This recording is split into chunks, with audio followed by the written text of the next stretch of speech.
everyone, and welcome to Vlogmas Day 12. I have something really special to share with you today. At least it's very special to me.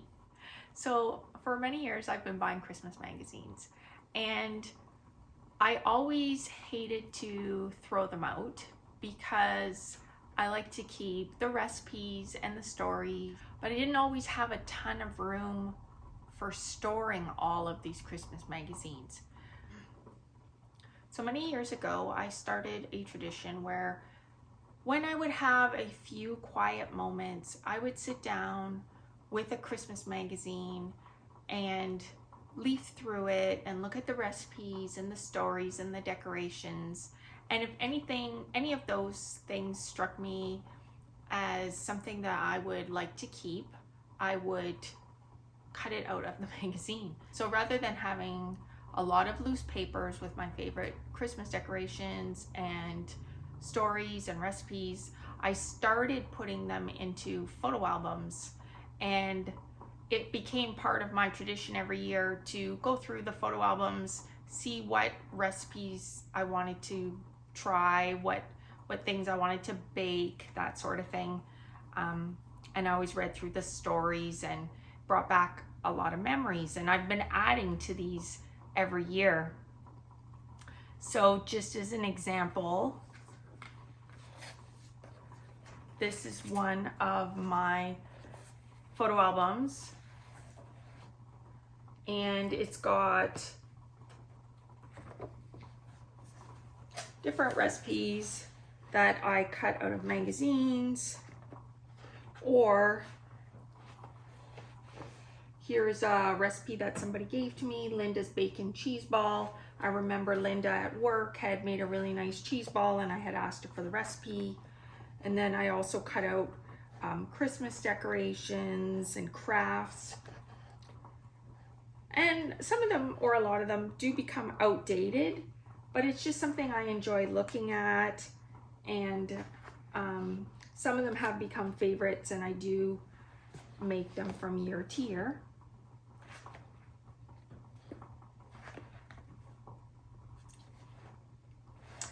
So just as an example, I haven't put this one in yet. I'm not sure. Oh, so this one comes from 2019, and I took the paper out, but I haven't put it in yet. And it is a recipe for sticky toffee muffins with ginger snap crumble.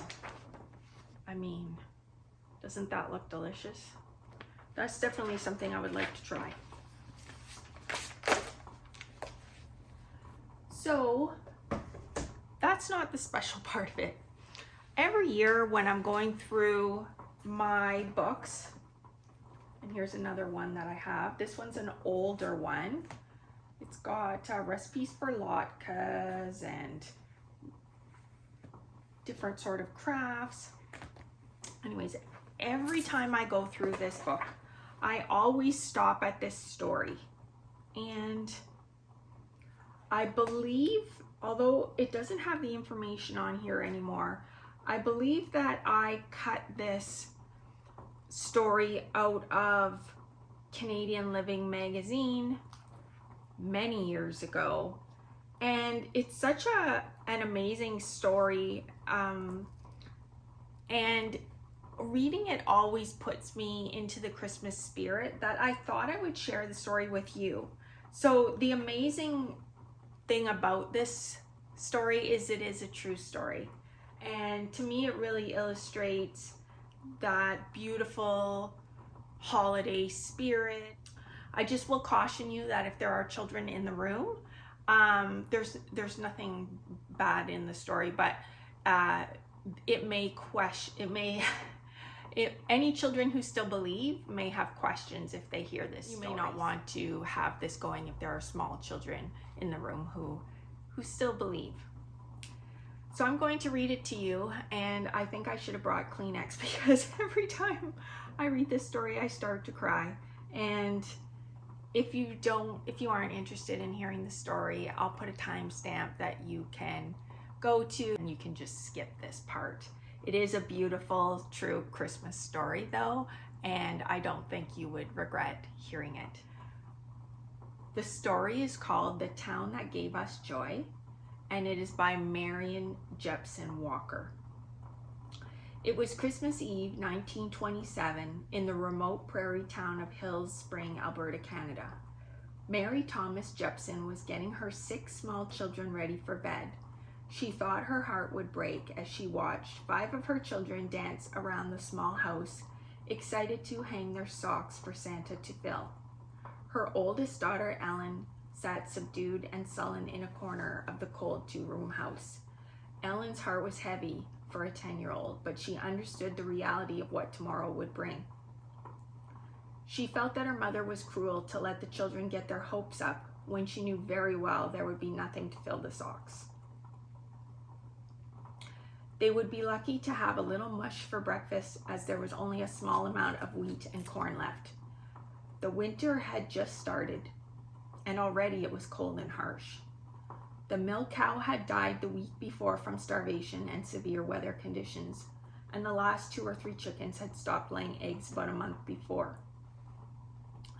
Mary helped each one of the children hang a little darned and mended sock. She tried to persuade Ellen to hang one too, but she just sat there shaking her head and mumbling, "Mom, don't do this, don't pretend." After the socks had been hung, Mary read the children the Christmas story from the Bible, and then recited a few Christmas poems from memory, and memories of her own happy childhood living in the United States flooded her mind. She was the next to youngest of a very large and loving family. Her mother and father, although they'd been pioneers in a remote area of Idaho, had made life, and especially Christmas, very exciting and memorable.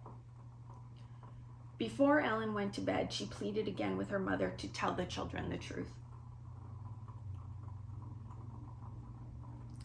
Mary kissed her daughter goodnight and whispered, "I can't, Ellen. Don't ask me why. I just can't tell them." It was almost midnight, and the other children had been asleep for hours, and Mary's husband, Leland, had gone to bed too, feeling like a broken man, like he had failed his family completely. Mary sat by the fire reading the Christmas story from the Bible over and over again.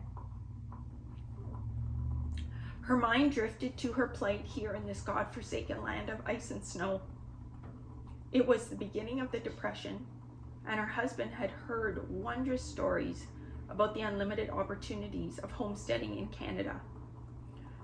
After 2 years of not being able to find work in the United States, and after a flood had destroyed their small home in Willard, Utah, he had decided to move his family to Canada.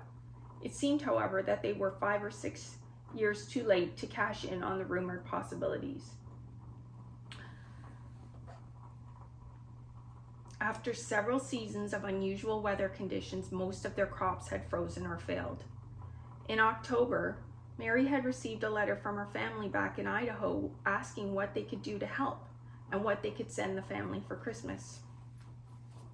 Mary had put off her response. She had too much pride to let them know how destitute her family was. Finally, in November, realizing that things were not going to get any better, she had written. She only mentioned the necessities. She told them how desperately they needed food, especially wheat, yeast, flour, and cornmeal. She related how long it had been since she had been able to bake a cake or cookies because they had no molasses or honey and, of course, no sugar. It had been a year since they had had any salt to use on their food. She also added that it would be wonderful if they could ship just a little bit of coal because of the cold and because their fuel supply was almost depleted. She continued her letter with a request for some old used quilts. All of hers had been worn thin and were full of holes, and it was difficult keeping the children warm. She mentioned their need for anything to keep them warm, any used socks, shoes, or gloves, warm hats, or coats. And at the very end of the letter, just find a dress that someone has outgrown that I could make over to fit Ellen, please send that too. Ellen is such a little old lady for such a young girl. She carries the worries of the whole family on her thin shoulders. She has only one dress that she wears all the time, and it is patched and faded. She has outgrown it, and I would like so very much to fix up something that is nicer for her. Starting the week before Christmas, Leland hitched up the horse and sleigh and made the 3-hour round trip from Hillspring into the town of Cardston every day to check at the train station and post office to see if a package had come from Mary's family in Idaho. Each day he received the same disappointing answer. Finally, on Christmas Eve day, he went into Cardston first thing in the morning and eagerly waited for the mail delivery. He left in the early afternoon to get home before dark, and he left empty-handed. He wept openly as he rode home, knowing he would have to explain to Mary that perhaps the package would arrive the day after Christmas or next week, but that it had not made it in time for the big day. Mary suddenly awoke from her reminiscent sleep with a chill. The old clock on the wall said it was 3:30 a.m. The fire in the stove was all but out, and she decided to add a little more fuel so that it wouldn't take so long to start in the morning. She looked over at the little limp socks still hanging by the fireplace and felt a similar emptiness in her heart. Outside, the wind was blowing at about 70 miles per hour as the snowstorm had intensified. She was about to put out the lantern and go to bed for a few short hours when she heard a quiet knock at the door. Mary went over and opened the door to find a man standing there, and in all her life, she had never seen anyone look more like her vision of Santa Claus. He was covered with ice and snow and had a long beard made white from the snow. His hat, his gloves, and his boots were also white, and for a moment Mary thought she was dreaming. It was the mailman from Cardston who had known the plight of the Jepson family. He told her that he knew they had been waiting for a package from Idaho, and he knew there would be no Christmas without it.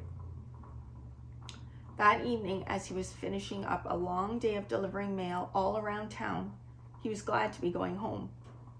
His horse was exhausted and frozen, as that day had been one of the worst blizzards of the year. He was relieved to put his horse in the barn, park his sleigh, and return to the warmth of Christmas Eve at home with his family.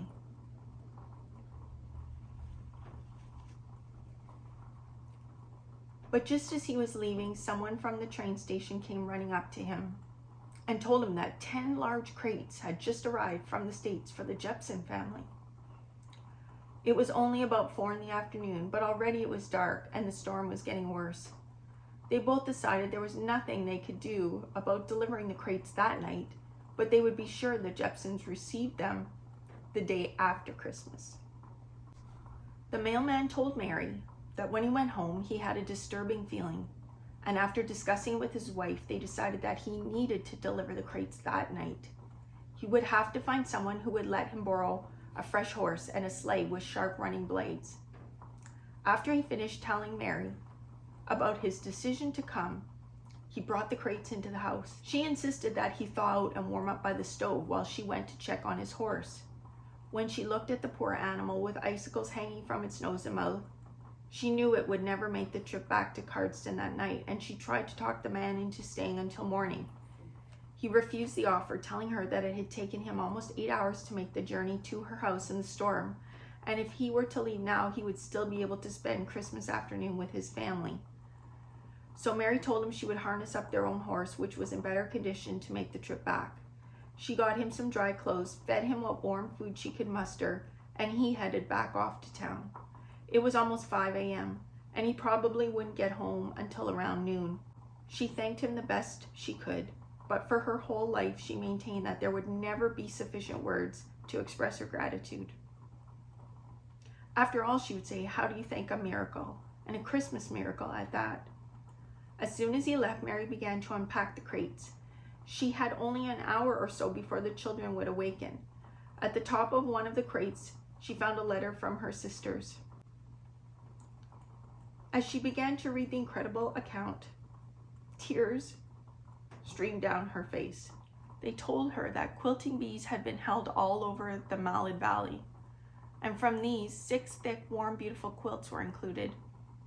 They told her of the many women who had sewn shirts for the boys and dresses for the girls, and of others who had knitted the warm gloves and hats. The donation of socks and shoes had come from people from miles around. The local church had held a bazaar to raise the money to buy new coats and scarves for the whole family. All of the sisters, nieces, and cousins, aunts and uncles had gathered to bake the breads and make the candy. There was even a crate half full of beef that had been cured and packed so that it could be shipped, along with 2 or 3 slabs of bacon and 2 hams. At the close of the letter it said, "We hope you have a Merry Christmas, and thank you so much for making our Christmas the best one we've ever had." When Mary's family awoke that Christmas morning, they awoke to bacon sizzling on the stove and the smell of hot cinnamon muffins coming from the little oven. There were bottles of syrup and jars of jam and canned fruit that the younger children had never even seen before. Every sock that was hanging was stuffed with homemade taffy, fudge, divinity, and dried fruit of every kind. The children didn't even know the names of some of the cookies and goodies that lay before them.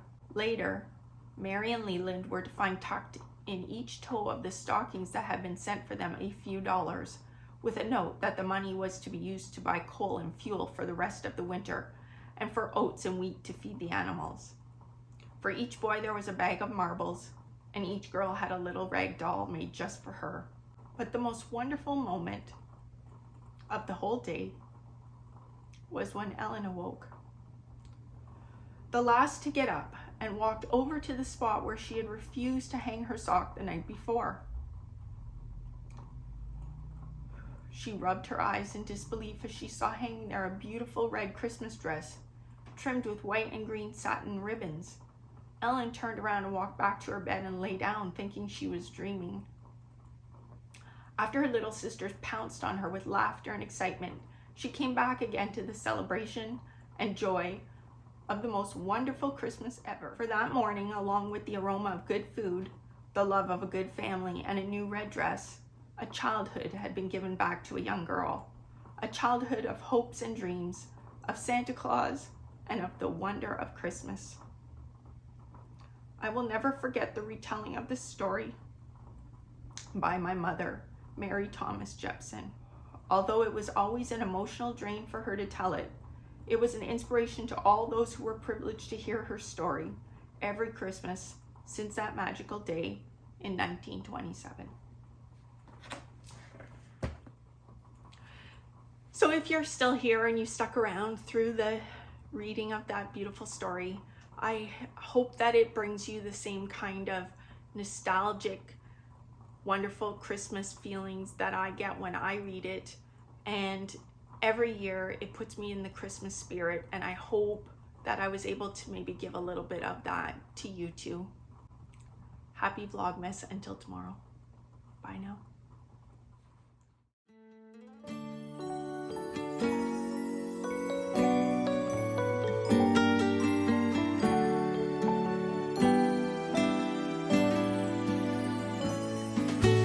Everything is calm, now it's midnight.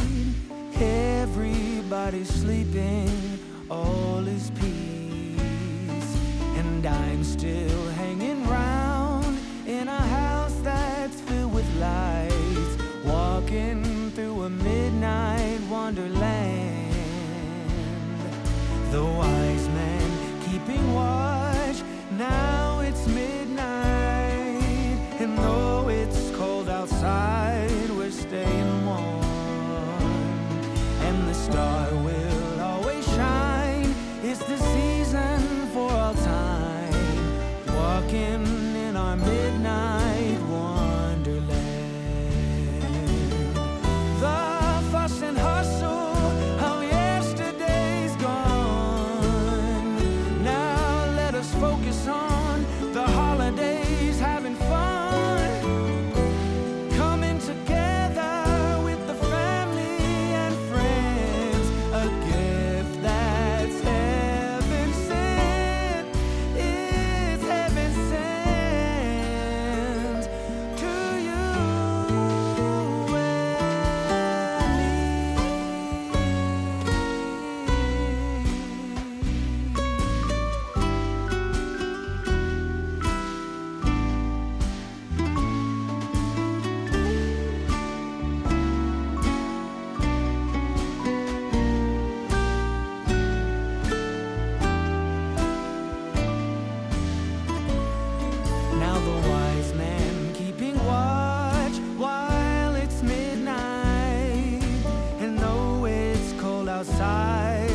staying warm, and the star will always shine. It's the season for all times, walking in our midnight wonderland.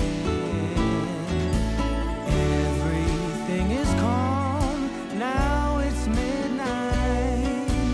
Everybody's sleeping, all is peace, and I'm still hanging round in a house that's filled with lights, walking in our midnight wonderland, walking through a midnight wonderland. Everything is calm, now it's midnight. Everybody's sleeping.